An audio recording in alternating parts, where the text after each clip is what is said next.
1 Tessalonicenses capítulo 5, versículo 19, a Bíblia vai dizer: não apagueis o Espírito, ou em outra tradução, não extingais o Espírito. A preocupação do apóstolo Paulo, ao escrever aos Tessalonicenses, era de que a igreja mantivesse sempre no meio dela a presença do Espírito Santo.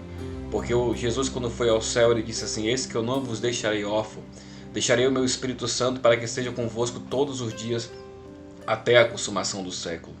Então, quando você vê a palavra extinção, é quando alguém conta sobre algo que aconteceu um dia, sobre algo que viveu um dia. E hoje nós estamos vivendo isso, nós estamos contando de alguma coisa que aconteceu no nosso meio.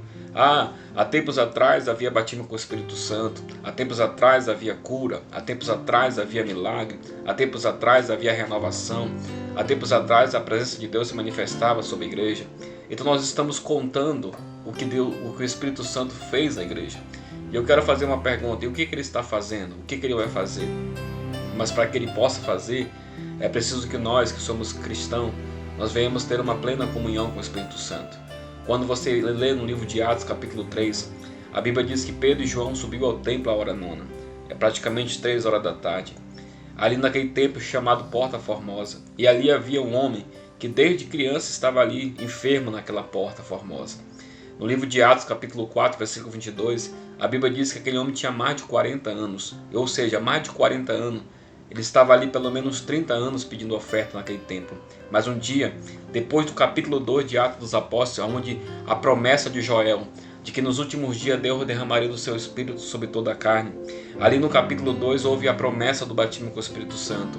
E ali naquele momento aqueles homens que já haviam experimentado o poder e a glória de Deus, eles estavam fervorosos subindo ao templo. E ali quando ele viram aquele homem, disse assim para eles: olha para nós, porque hoje a tua vida vai mudar. Hoje vai acontecer algo sobrenatural na tua vida. Nós não temos prata nem ouro, mas o que nós temos, nós te damos. Em nome de Jesus Cristo Nazareno, levanta-te e anda. E quando eu vejo esse texto bíblico, eu digo para você: hoje nós temos o ouro, hoje nós temos a prata, mas nós não temos levanta e anda. Nós temos belas igrejas, palácios, que não é errado, mas nós não temos mais o poder e a graça de Deus.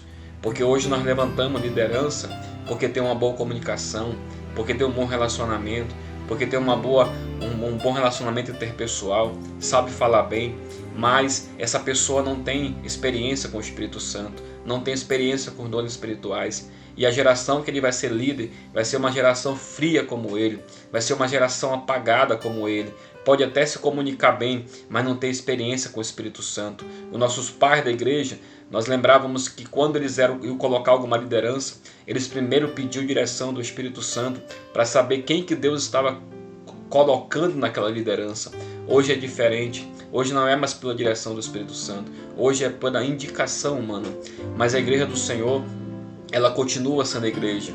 Porque da mesma forma que no capítulo 1 de Gênesis, o Espírito de Deus pairava sobre a face das águas, nós que vemos na Bíblia que ele diz que nós devemos dar liberdade para o Espírito Santo. A igreja hoje precisa dar liberdade para o Espírito Santo. A igreja precisa deixar o Espírito Santo operar no meio dela.